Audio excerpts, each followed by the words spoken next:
Hi friends, ಎಲ್ಲರೂ ಹೆಂಗದಿರಿ? ಆರಾಮದಿರಿ ಅಂದ್ಕೊಂಡು ನಾನು ನನ್ನ ಇವತ್ತಿನ ಒಂದು ಯೂಟ್ಯೂಬ್ ಜರ್ನಿಯನ್ನು ಸ್ಟಾರ್ಟ್ ಮಾಡ್ತಾಯಿದ್ದೀನಿ. ಇದು ನನ್ನ ಫಸ್ಟ್ ಡೇ ಯೂಟ್ಯೂಬ್ ಬ್ಲಾಗು. ನಾನಿಲ್ಲಿ ಜೋಳದ ರೊಟ್ಟಿಗೆ ಅಂಥೇಳಿ ಪ್ರಿಪೇರ್ ಮಾಡ್ಕೊಳಕತ್ತೇನೆ. ಅದು ಮತ್ತು ರೊಟ್ಟಿ ಜೊತೆಗೆ ಬೆಂಡೆಕಾಯಿ ಪಲ್ಯನ ರೆಡಿ ಮಾಡಿ ಇಟ್ಕೊಂಡೇನಿ. ನಾನೀಗ ಜೋಳದ ರೊಟ್ಟಿ ಮಾಡೋಕ್ಕಂಥೇಳಿ ಎಲ್ಲ ಪ್ರಿಪೇರ್ ಮಾಡ್ಕೊಳಕತ್ತೇನೆ. ನೋಡಿರಿ, ಅಲ್ಲಿ ಜೋಳದ ಹಿಟ್ಟು ಎಲ್ಲ ಸಾನಿಸ್ಕೊಂಡು ಇಟ್ಕೊಂಡಿದ್ದೆ. ಅದಕ್ಕೆ ಹಿಟ್ಟನ್ನ ನಾದ್ಕೊಳಕ್ಕೆ ಜಿಗಟ್ ಹಾಕ್ಕೊಳ್ಳೋದು ಅಂತ ಹೇಳ್ತೀವಿ ನಾವು. ಆ ಜಿಗಟ್ ಹಾಕ್ಕೋಬೇಕಂತ ಹೇಳಿದ್ರೆ ನೀರನ್ನ ಕಾಯಿಸಿ ಅಂದ್ರೆ ಕುದಿಸ್ಬೇಕು. ಅವನ್ನ ನೀರು ಕುದಿತಿರ್ಬೇಕು. ಅವನ್ನ ಅಂಥ ನೀರನ್ನ ನೀರು ಕುದಿಸಿ ಅದಕ್ಕೆ ಹಿಟ್ಟು ಹಾಕ್ಕೊಂಡು ಹಿಟ್ಟಿಗೆ ಆ ನೀರು ಹಾಕಿ ಹಿಟ್ಟನ್ನ ನಾದ್ಕೋಬೇಕು. ನಾವು ಅದಕ್ಕೆ ಜಿಗಟ್ ಹಾಕ್ಕೊಳ್ಳೋದು ಅಂತ ಹೇಳ್ತೀವಿ. ಹಂಗೆ ನಾನು ನೀರು ಕುದಿಯೋಕೆ ಇಟ್ಟಿದ್ದೆ. ಆ ನೀರನ್ನ ಆ ಹಿಟ್ಟಿಗೆ ಹಾಕ್ಕೊಂಡು ಹಿಟ್ಟನ್ನ ನಾದ್ಕೊಳಕತ್ತೇನೆ. ಈಗ ಹಿಟ್ಟನ್ನ ನಾವು ಈಗ ಮಾಮೂಲಿ ಎಲ್ಲ ಬೇರೆ ಹಿಟ್ಟೆಲ್ಲ ಆದ್ರೆ ಹಂಗೆ ಮಾಮೂಲಿ ಕೈಲಿ ಅಷ್ಟು ನಾವು ಹಂಗೆ ಕಲಿಸ್ಕೊಂಡ್ರೂ ಸಾಕು. ಬಟ್ ಇದು ನಾವು ಏನು ಜೋಳದ ರೊಟ್ಟಿಗೆ ಕಲಿಸ್ಕೊತೇವಲ್ಲ ಈ ಜೋಳದ ಹಿಟ್ಟು, ಆ ಹಿಟ್ಟನ್ನ ಮಾತ್ರ ಹಂಗೆ ಸುಮ್ಮನೆ ನಾವು ನಾದ್ಕೊಂಡ್ರೆ ಆಗೋದಿಲ್ಲ. ಪೂರ್ತಿ ನಮ್ದು ಮೈಯಾಗಿಂದ ಕಸುವೇನೈತಲ್ಲ ಅದೆಲ್ಲ ಹಾಕಿ ನಾದಬೇಕಿಲ್ಲ ಅಂದ್ರೆ ಅಷ್ಟು ಅದು ಹಿಟ್ಟು ಹದ ಬರುವಂಥದ್ದು. ಇಲ್ಲ ಅಂದರೆ ಅಷ್ಟು ರೊಟ್ಟಿ ನಮಗೆ ಸರಿನ ಆಗೋದಿಲ್ಲ, ಮಾಡೋಕೆ ಕೊಡೋದಿಲ್ಲ, ಭಾಳ ತ್ರಾಸು ಕೊಡ್ತಾವೆ. ನಾವು ಏನು ಚಂದಾಗಿ ಜಿಗಟ್ ಹಾಕ್ಕೊಂಡು ಹಿಟ್ಟಿನ ಮೇಲೂ ಡಿಪೆಂಡ್ ಇರ್ತೈತಿ. ಹಿಟ್ಟು ಒಂದೊಂದು ಹಿಟ್ಟು ಜೋಳ ಎಲ್ಲ ಚಲೋ ಇದ್ವು ಅಂತ ಹೇಳಿದ್ರೆ ಹಿಟ್ಟೆಲ್ಲ ಚಲೋ ಜಿಗಟ್ ಬರ್ತೈತೆ. ಅವಾಗ ನಮಗೆ ರೊಟ್ಟಿ ಮಾಡೋದೇನು ಅಷ್ಟು ತ್ರಾಸು ಅನಿಸೋದಿಲ್ಲ. ಮತ್ತೇನಾರ ಹಿಟ್ಟು ಚಲೋ ಇದು ಜೋಳ ಚಲೋ ಇಲ್ಲ ಅಂತಂದರೆ ಹಿಟ್ಟು ಜಿಗಟ್ ಬರೋದೇ ಇಲ್ಲ. ಆವಾಗ ರೊಟ್ಟಿ ಮಾಡುವ ಭಾಳ ಕಾಡ್ತಾವೆ ನಮ್ಗೆ.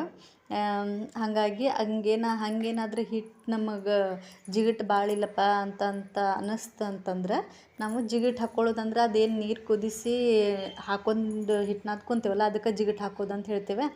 ಆ ಜಿಗಟ್ ಹಾಕ್ಕೊಳ್ಳುವಾಗನ ಸ್ವಲ್ಪ ಜಾಸ್ತಿ ನೀರು ಜಿಗಟ್ನೇ ಜಾಸ್ತಿ ಹಾಕ್ಕೋಬೇಕು. ಜಿಗಟ್ ಹಾಕ್ಕೊಳ್ಳೋದಂದ್ರೆ ಅದನ್ನು ನೀರು ಹಾಕಿ ಕುದಿಸಿ ಹಾಕ್ಕೊಳ್ಳೋದೈತಲ್ಲ ಅದನ್ನು ಸ್ವಲ್ಪ ಜಾಸ್ತಿ ಹಾಕ್ಕೋಬೇಕು. ಜಿಗಟ್ನೇ ಸ್ವಲ್ಪ ಜಾಸ್ತಿ ಹಾಕ್ಕೊಂಡು ಚೆಂದಾಗಿ ಹದ ಬರುವಂಗೆ ಏನು ಕೈಲೇ ನಾವು ಭಾಳ ಅದನ್ನು ಹದ ಬರುವಂಗೆ ನಾದಬೇಕು ಚೆಂದಾಗಿ ಎಲ್ಲ ಹಿಟ್ಟನ್ನ. ಆವಾಗ ಚಲೋ ಹದ ಬರ್ತೈತಿ. ಆವಾಗ ರೊಟ್ಟಿನೂ ಅಷ್ಟೇ ಚಲೋ ಆಕಾವ. ಇಲ್ಲಾಂದ್ರೆ ಸೀಳು ಹೊಡಿತಾವೆ, ಇಲ್ಲಾಂದರೆ ಹರಿತಾವೆ, ಚೆಂದಾಗೆ ಆಗೋದೇ ಇಲ್ಲ ರೊಟ್ಟಿ, ಹಂಗೆ ಆಕಾವ. ನಮಗೀಗ ರೂಢ ಆಗಿಬಿಟ್ಟೈತಲ್ರಿ, ಹೀಗಾಗಿ ಅದೇನು ಪ್ರಾಬ್ಲಮ್ ಆಗೋದಿಲ್ಲ. ಅದೇ ಡೈಲಿ ಮಾಡಿ ರೊಟ್ಟಿದೇನು ತ್ರಾಸಿಲ್ಲ ಮಾಡೋದು. ಡೈಲಿ ರೊಟ್ಟಿ ಮಾಡಿ ರೂಢ ಆಗಿಬಿಟ್ಟೈತಿ. ಹೀಗಾಗಿ ಡೈಲಿ ಮಾಡ್ತೀವಿ. ಎಂಥ ಹಿಟ್ಟಿದ್ರೂ ಅದನ್ನು ಹೆಂಗೆ ನಾದ್ಕೋಬೇಕು, ಹೆಂಗೆ ಜಿಗಟ್ ಹಾಕ್ಕೋಬೇಕಂತ ಗೊತ್ತಾಗ್ಬಿಟ್ಟಿರ್ತೈತೆ. ಹೀಗಾಗಿ ಅಷ್ಟೇನು ಪ್ರಾಬ್ಲಮ್ ಆಗೋದಿಲ್ಲ ನಮಗೆ ಮಾಡೋಕೆ. ಈಗ ನೋಡಿರಿ, ರೊಟ್ಟಿ ಮಾಡ್ಕೊಳತ್ತಿದ್ದೆ. ಅದು ರೊಟ್ಟಿ ಜೊತೆಗೆ ಬೆಂಡೆಕಾಯಿ ಪಲ್ಯ ಅಂತೂ ರೆಡಿ ಮಾಡಿಟ್ಟೇನಿ. ರೊಟ್ಟಿ ಮಾಡ್ಕೊತನ ನಿಮ್ಮ ಕೂಡ ಮಾತಾಡತ್ತೇನೆ ನೋಡಿರಿ ನಾನು. ಆಮೇಲೆ ಅದೆಲ್ಲ ಆದಮೇಲೆ ಮಗಂದು ಸ್ಕೂಲಿಗೆ ಕಳ್ಸೋದಿತ್ತು. ಅವಂಗೆಲ್ಲ ಡಬ್ಬಿ ರೆಡಿ ಮಾಡಿ ಅವನು ರೊಟ್ಟಿ ತಿಂದ ರೆಡಿಯಾಗಿ ಸ್ಕೂಲಿಗೆ ಹೊಂಟಾನ. ಮಗ ಸೃಜನ್ ಅಂಥೇಳಿ ಸ್ಕೂಲಿಗೆ ಹೊಂಟಾನ. ಈಗ ಅವ್ನು ಸ್ಕೂಲಿಗೆ ಕಳಿಸ್ಬೇಕಂಥೇಳಿ ಹೋಗಿದ್ದೆ. ಅವನಿಗೆ ಬೇಕಲ್ಲಿದ್ದೆ. ಅಲ್ಲಿ ಹೋದ ಅಂತಂದ್ರೆ ಕರಿತಾನೆ, ಮಮ್ಮಿ ಬಾ, ನೀನು ಬಾ, ನೀಲ್ ಬಾ ಅಂಥೇಳಿ. ಸ್ಕೂಲ್ ಬಸ್ ಬಂತ, ಅವನಿಗೆ ಕಳಿಸಿ ನಾನು ಬಂದೆ. ಅಷ್ಟೊತ್ತಿಗಾಗಲೇ ಮಗಳು ಮಲ್ಕೊಂಡಿದ್ಲ.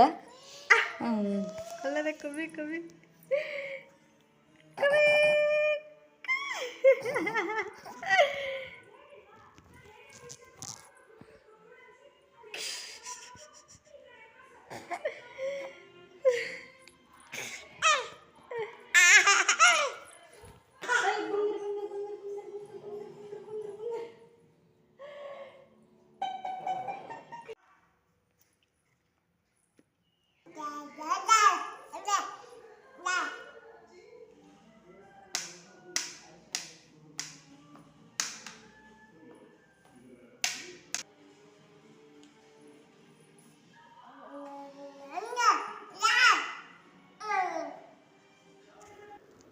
ನಮಗೂ ಬಚ್ಚಿಗೆಲ್ಲ ಆಟ ಆಡಿಸಿ ಮತ್ತು ಆಕೆಗೆ ಸ್ವಲ್ಪ ಊಟ ಎಲ್ಲ ಮಾಡಿಸಿ ಆಕೆಗೆ ಮಲಗಿಸಿ ಮತ್ತು ಮಧ್ಯಾಹ್ನಕ್ಕಂಥೇಳಿ ಸಾಂಬಾರು ಮಾಡ್ಬೇಕಂಥೇಳಿ ಪಾಲಕ್, ಒಂದೆರಡು ಟೊಮ್ಯಾಟೊ, ಹುಣಸೆ ಹಣ್ಣು, ಆಮೇಲೆ ಬ್ಯಾಳೆ ಎಲ್ಲ ಹಾಕಿ ಕುಕ್ಕರ್ನಾಗ ಕುದ್ಸಾಕೆ ಹಾಕಿದ್ದೆ.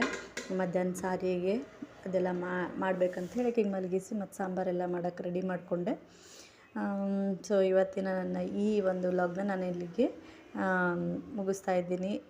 ಹೇಗಿತ್ತು ಅಂತ ಹೇಳಿ ಒಂದು ಕಮೆಂಟ್ ಮಾಡಿ. ಬಾಯ್.